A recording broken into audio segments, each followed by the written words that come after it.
Hello hi ചെമ്പനീർ പൂവ് പുത്തൻ promo വിശേഷങ്ങളിലേക്ക് എല്ലാ കുട്ടികാർക്കും സ്വാഗതം. അങ്ങനെ നമ്മുടെ പുതിയ പ്രൊമോയില് നമ്മുടെ ആമയും സച്ചിയും കൂടെ തകർക്കുവാണല്ലോ. അപ്പം ഇത് കണ്ടിട്ട് നമ്മുടെ രേവതിക്ക് അത്ര പിടിക്കുന്നില്ലേ. നമ്മുടെ ആമയാണെങ്കിൽ നമ്മുടെ രവീന്ദ്രൻ അച്ഛൻ്റെ അടുത്തും നമ്മുടെ സച്ചിയുടെ അടുത്തും ഇങ്ങനെ കളിത്തമാശകളൊക്കെ പറഞ്ഞ് കളിച്ചും ചിരിച്ചൊക്കെ നടന്നുകൊണ്ടിരിക്കുക.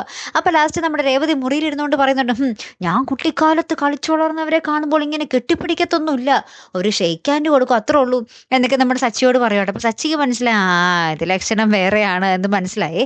അപ്പം സച്ചി, അയ്യോ വീട്ടിലൊരു അതിഥി വരുമ്പോൾ നമ്മളിങ്ങനെ മുറിയിലിരിക്കുന്നത് ശരിയല്ലല്ലോ, ഞാൻ അപ്പുറത്തേക്ക് ചെല്ലട്ടെ എന്നും പറഞ്ഞ് സച്ചി പോകാൻ പോകുമ്പോൾ നമ്മുടെ രേവതി പറയുന്നുണ്ട്, അയ്യോ അയ്യോ അവിടെ ഇരിക്കുക അവിടെ ഇരിക്കുക, അതെ എനിക്കൊരു കാര്യമുണ്ട്, കുറേ നാളെ നെയിൽ പോളിഷ് ഇട്ട് ഒന്ന് കാലിലൊന്ന് ക്യൂടെക്സ് അടിച്ചു തരാമോ എന്നിങ്ങനെ നമ്മുടെ രേവതി ഇങ്ങനെ ചോദിക്കുന്ന രംഗമാട്ടോ നമുക്ക് കാണുവാൻ സാധിക്കുന്നത്. രേവതിക്ക് ആമി വന്ന് അത്ര പിടിച്ചിട്ടില്ലേ, പ്രത്യേകിച്ച് സച്ചിയുമായിട്ട് ഇങ്ങനെ അടുത്തിടപഴകുമ്പോൾ നമ്മുടെ രേവതിക്ക് ആകെപ്പാടെ ഒരു സങ്കടം അല്ലേ.